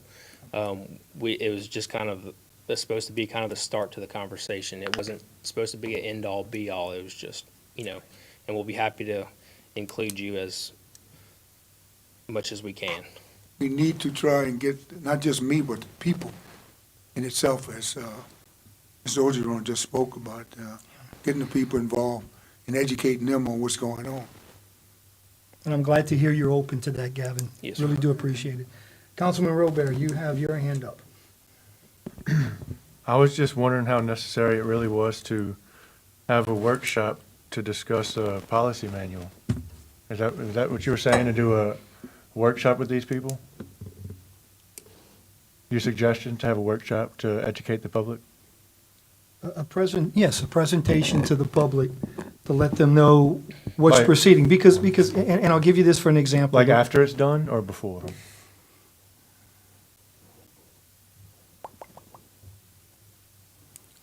During the creation of the policy manual, I think it's important for us to be fully transparent and open with the public. And I believe it's imperative for us to reach out and keep good nature and good spirits with the public. Good communication. Good communications, thank you, Coach. And in a situation like this, where the administration sort of pretty much agrees that, yeah, we're just at the starting point, let's bring everybody together so we can work this thing through, it's imperative for us to go forward with it. So, yeah, I think at this stage, let's have a public meeting so that the public knows what's taking place, because again, it's affecting rates, it's affecting connectability, it's connecting disconnectability, it's going to be referencing a number of issues that to this point have not been solidified, have not been consistent. Is that correct? Correct. Yeah. Except for the rates. Now, the rates have been, there is no more rate increases as of what was previously passed. I've heard some people just thinking that there's going to be some more coming in July. We looked at what was passed last April, and it was July of last year and January of this year. Those are the only two rate increases that Perfect. we have. So again, so it would be beneficial to let the public know just that. Yes. Fantastic. That's Yeah, and I was just saying, I was suggesting doing it after we have it, so we don't confuse the public with it may be like this, or it may be like that, or, you know. understood. I was, in light with what he was saying about the rate increase, that was done in July of 2019, and there was another rate increase in January, which I had no inkling of. And my question was to Mr. Dawson earlier today, where there was gonna be another increase. And I got my answer tonight, that there wasn't gonna be any other increase. Yes, sir. But I was told that there was, so I got my answer tonight that, Good to that get- there will be no more increase. It's good to get that So information. I agree. appreciate that. Yes, sir. Thank you very much. Thank you, Gavin. Anything else to add to us for this No, evening? I'll just go ahead and clarify one real quick thing with the policy manual is, these are a lot of things that they're already seeing. There's nothing really in here that's gonna be earth-shatteringly different. You know, it just gives us a little, there's a couple things with the fees, but it just gives us some protection, so that way we're not, you know, losing revenue. So, Yeah. I appreciate it. Appreciate it, guy. Thank you so much. Good work. You said, who did all that work for you again? Who was? Was it Ashley? Ashley helped out a lot with it. She kind of really helped make sure that we are covering everything that she does and that our team over there does. They do a lot of stuff to try to help, you know, the community over there, so that way nobody goes without water. You know, it states actually in the front part of the documents, it is not our goal to not provide somebody water. It's our goal to work with them so that way they have water. Well, thank Ashley for us as well. Yes, sir. Thank you. Appreciate it. Discussion item G, Astro Land sewer rates. Mr. Ken Dawson. Sir. Is this letter that we discussed a while back? Yes. Thank you, Mr. Chairman. This is the increase in the rates for Astroland. I've already talked to Councilman Turner about this on a couple of occasions, about how he would like to move forward with it. The reason why we have to do these rates because it's an ordinance by the council said that we have to charge $42.50. A little bit of history about that is that initially the system was not under parish control. It was basically a system that was run by a private entity. That private entity left, and then there was one lady that was kind of collecting fees, and we assisted with making sure that the people didn't have any problems out there because, it was an issue a lot of times.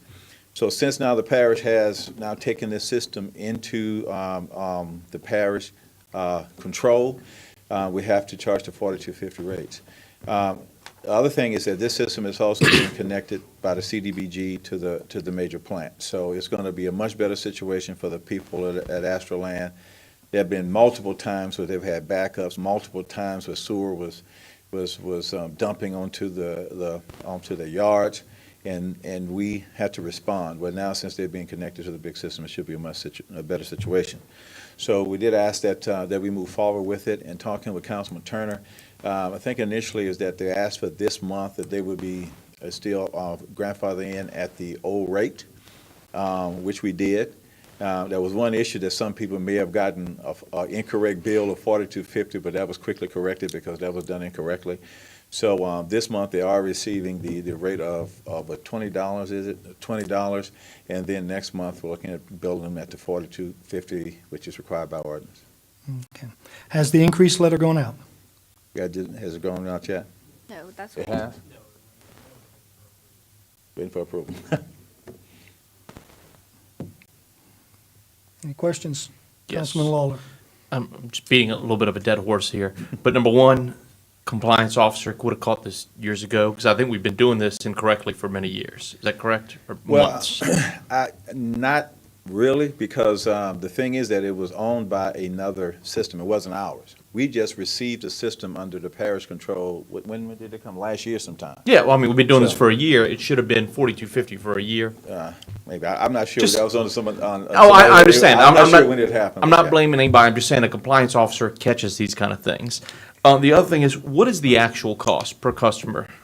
Because I know, we'd been to set a meeting a while back, and I've heard, like, if we're not subsidizing, what is the actual cost to provide sewer to each customer that we provide sewer to? I will have to go back and look at that number, because over on the CDBG side, it's a different number because of the reduction in capital costs, because it actually was a CDBG grant. But Then I even have if to- we eliminated the capital costs when we just did operations, it would be above the 4250, Oh, correct? I would say definitely above the 4250. Yeah, I mean, the numbers I've seen is around Yes. $80. Okay. I don't know if it's quite 80, but definitely over the 42. I'll get those numbers Okay. back to you, but definitely. In fact, when we passed the 4250, we were trying to pass more at that time, but it didn't happen. I just think it's important for the public to know, they always hear these numbers, oh, we're gonna do it for 4250, we're gonna do it for 45. It's just not realistic. That's not what it actually costs us. Everybody else is paying for that to subsidize it. So to have an honest conversation about it, about what it really costs to do sewer, means that we have to know what it's actually costing people, the parish, to do it. Sure. And then we can have an honest conversation about what a real cost for sewer is. Sure, and we could get those numbers, and just like most, municipalities and most parishes, they're subsidizing sewer with other means, either through a tax, either through some other issues. So the goal is I understand we'll try to get you that concrete number, but keep in mind that sometimes with sewer, until you get to a point that you get, the customer base or the population build up, I mean, you have to subsidize. There are some people that have very dense areas that are still subsidizing sewer through other efforts. Okay, and it could be just because there's been a reduction in discharge rates that require them to put in more infrastructure to be able to do so. So, we have to consider that as we move forward, that we are going to have to put some money toward that effort. Okay. Coach? No? Yeah, well, You've got a question for me? I'm sorry. no, I didn't have a question for him. I just want to say something in general about the rate hikes. Was the rate hikes, just for the public information, the public to know that the rate hikes, that was rate hike on ACUD one, was done in the previous administration. So, I left that out. It wasn't any of my doing Certainly. on the two rate hikes that they got on ACUD one on the West PUA, Bank. on the PUA. So I wanted to make sure Yeah. that they was aware of that, That's the it. public That in is good. itself. Sure. Well, since this rate increase is governed by the ordinance, I don't believe we need to vote to approve it. You guys have the ordinance guiding you and telling you what you have to do. So, Yeah. so thank you for Sure. the, Yes, sir. thank you for letting us know about it. Right. I appreciate the Right. transparency. So we just want to make sure, again, the communication factor and something happening in a councilman district, we wanted to make Certainly. sure they understood what was happening. Yeah. So if there's a need to, like he requested that we go $20, we want to make sure that we communicated that. Right, and I do want to let you, thank you for saying that, because I do want to commend you for reaching out to Councilman Turner, who is out this evening, and discussing this issue with him first. Yes, That's the way we like to see it done, so thank you very much. yes, sir. Okay. All right, item H. The big bite of the elephant tonight. Approval of Corps of Engineers payment for services provided for $434,005. Those- And just to make a point of reference, I see the item report. Tiffany, am I missing documentation? Is that this one? Yes. Fantastic, okay. So with that being the case, please proceed, Mr. Dawson. Thank you, Mr. Chairman. To express the focus on the 219 program and what is provided to this parish is, I don't know how much we can say that it's been an incredible asset. The 219, and we have Mr. Duran Elzey here from the Corps of Engineers that I would like, if it's, if it's okay with you, sir, to have him to come up and just give a little indication of what the 219 program is, and then I could go into explaining the situation that we have with these particular numbers. Well, he made his drive all the way out here to Gonzales. I'm hoping somebody at least fed you well this evening. Please come on up, sir. Ken was kind enough to give me a bottle of water. Just one bottle of water? Yeah, just one bottle. Please tell me that wasn't one of those bottles that Mr. Diaz was describing earlier. I hope not, I hope not. No, thank you guys for having me here this afternoon. Just to give y'all a quick overview on the 219 program, it is a program that provides water and wastewater assistance for local entities. We've been working, I personally have been working in the parish. I heard Mr. Corey refer to decades. I'm probably one of those that have been working on sewer for decades in the parish. We've been able to do some great things. It's a 75-25 cost share, so the federal government brings 75% to the table. Your non-fed match is the 25%. And basically, we work at the direction of the parish, focusing in on infrastructure for your needs. So most recently, I guess over the past few years, we've been focused on that Hillaryville area.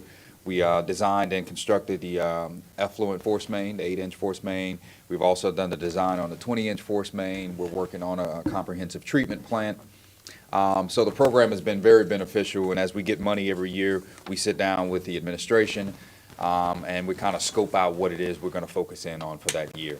So the request that you have before you is to really balance the books on the work that we've been doing over the past a couple years, working on design efforts and planning efforts at the direction of the parish.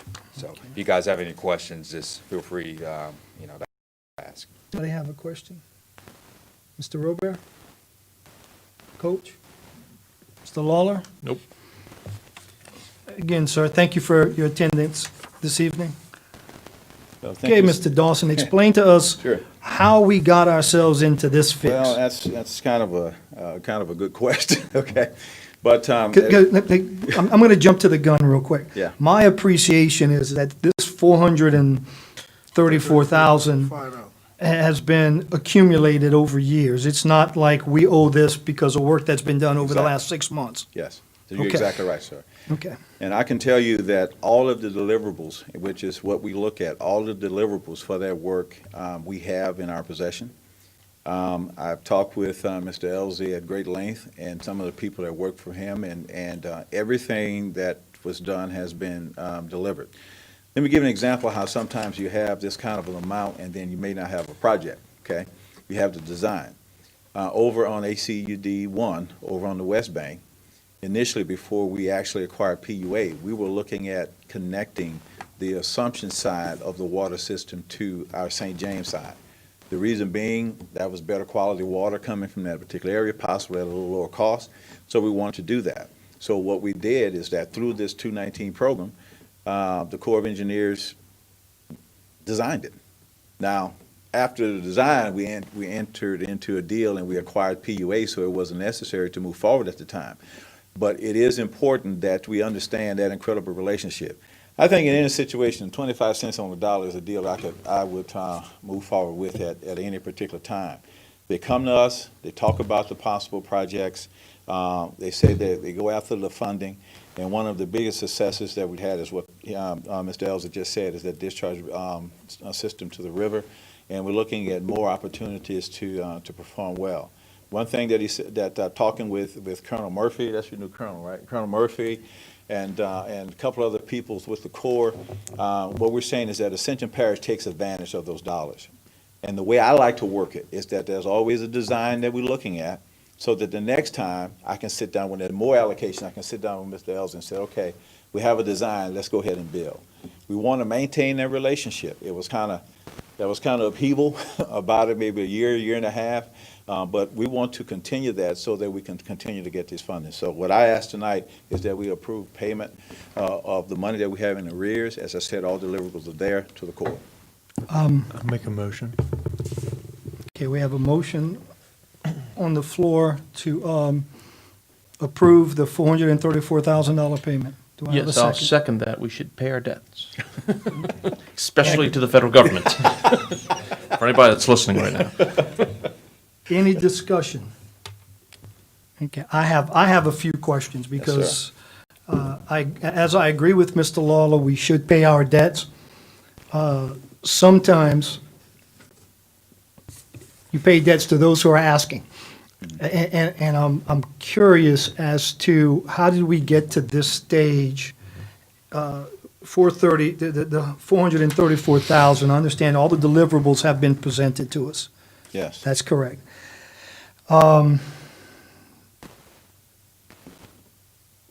Has the Corps come to us and say, pay or else? I guess is my question. Well, I mean. Have they sent Guido? Is Mr. Elzey our Guido? Well, I see that smile on his face. I'm taking it he's not. I've tried to be as diplomatic as I can. I think that what we have to realize that they have done a good job of providing considerable amount of funds for projects for us. I don't think that we can expect them to continue in good faith if we're not taking care of our obligation. So, I mean, and based on what we're trying to do in the Ascension Parish, I think it'd be absolutely ridiculous if we don't move forward. Because again, this is not just wastewater. This is also water. And I know Coach has some things that he would like to see done on the West Bank. So the goal is to continue these relationships throughout the year so we can talk about these details and continue to get these kind of funds rolling. So I think you need to pay it. That's the information I wanted you to give to the public. Okay, thank you, sir. Appreciate it. Okay, any other discussion? Okay, I have a motion, and I have a second. Is there any objection to paying Ascension Parish pays her bills? We'll move it forward. Yes, sir. Item I, resolution to authorize parish president to submit the pre-app for an SRF loan and other information needed for Clean Water State Revolving Fund Loan Program to LDEQ and to be the official project representative. Mr. Dawson, you are Yes. before us again. Yes, sir. Thank you, Mr. Chairman. The resolution that you have before you is pretty a common resolution that DEQ issues when they're going through the pre-application process.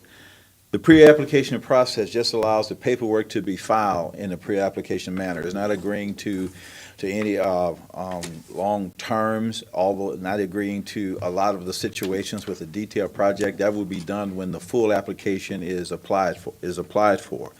What we're asking tonight, because there have been conversations with DEQ that the availability of these particular dollars. So we want to move forward with, going through this pre-application process to acquire some money for Ascension Parish and the SRF funding packages, because those funds will not be available for a considerable amount of time. Those are the conversations that have been had with the secretary and other people. We have to move forward.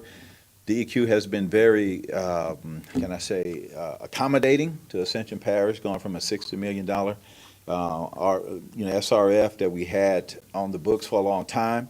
So now we are down to this 20. So we're asking that you allow the president to move forward with providing the documents for pre-application. Okay. Any questions? I'll start with Coach this time, since I've been starting on the end. No. No questions. Mr. Robert? No questions. Mr. Lawler? Yes, what project are we talking about? The projects that we're still focused on is on the Highway 7342 corridor. Okay, and those are the projects that basically still looking at parish customers.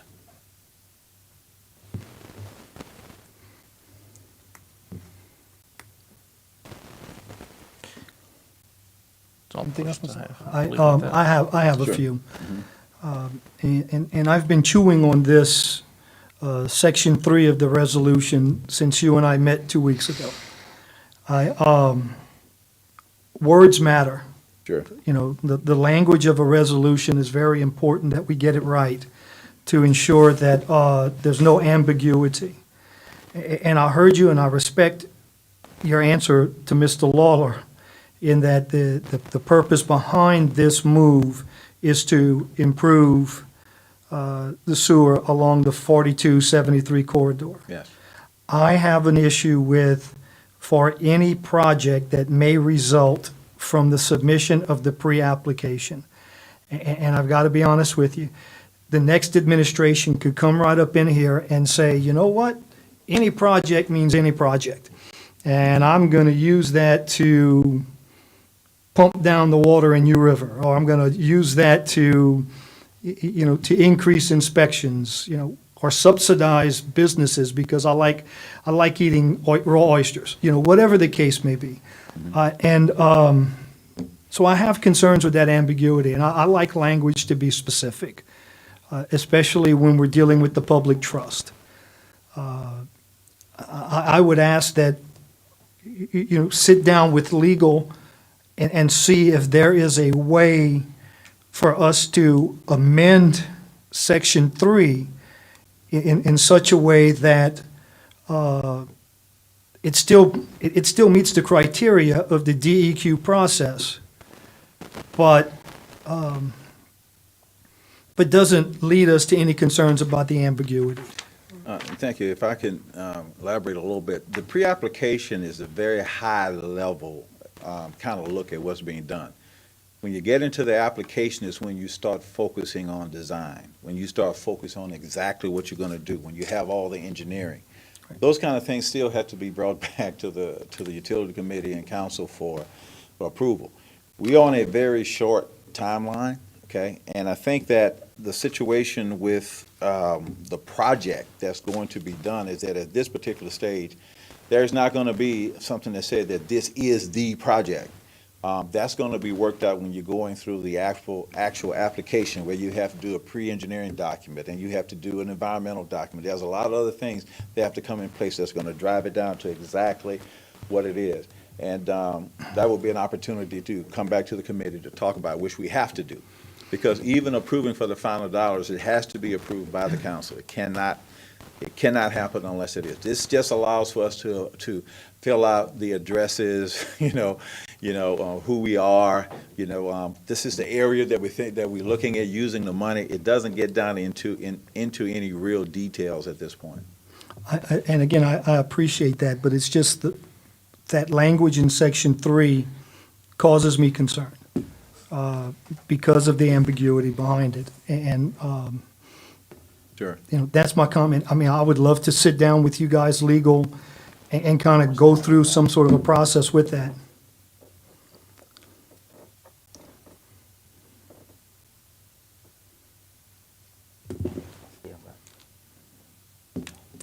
Yeah, okay, that's what I wanted. The timeline is that it has to be done by the end of the month.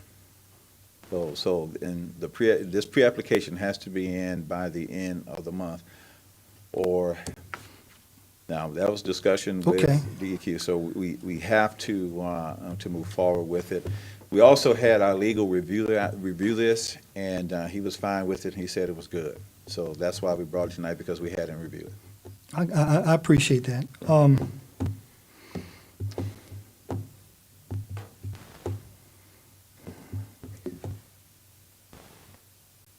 Oh, I got questions from Mr. Robert first. I would assume that to be able to apply or to be able to fill out this paperwork, you have to sign or have to have a designated official project representative? Absolutely. Okay, so this is just basically paperwork? It's common paperwork from DEQ, and normally it's the president or mayor of a municipality, president of parish that signs in that particular area. Thank you. Mr. Lawler. yeah, I'm not completely comfortable with this. It seems to be something tied to this sewer plan that we've seen, but it's never been brought to us, which is problematic. But because there is a deadline on this, I will make a motion that we move forward with it. I'll make a second.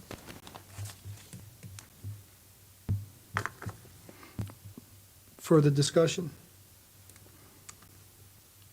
Mr. Dawson, Yes, sir. if we get this done, it's going to go before the council on Thursday, Thank you, sir. okay? Here's what I'm asking of you.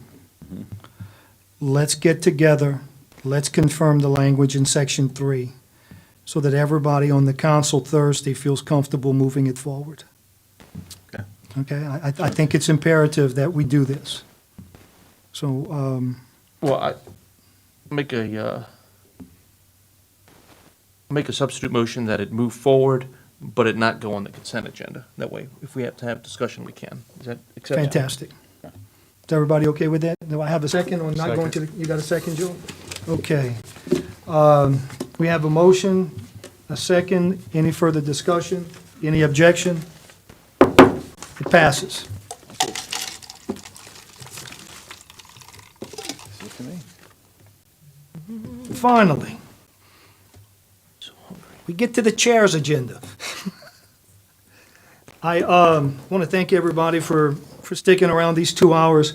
I'm going to try to make item J as quick as possible. This is the discussion and approval of a 5-person ACUD number 2 advisory board. Just to catch everybody up to speed on the dais and out in the audience, ordinance creating ACUD number 2 demands that there's an advisory board that is created, and it's a 5-person advisory board to stand and to provide comment and guidance in running ACUD number 2. At this point, up to this date, we seem to have been working either as the utility committee operating, on behalf of ACUD number 2, or the full council were operating as ACUD number 2. And that's great because, again, it's the governing authority that has the final say. However, in the past, we have had numerous votes by the 11 members of the council acting as ACUD number 2, while the ordinance indicates that members of ACUD number 2 must be East Bank residents. For all intents and purposes, East Bank residents.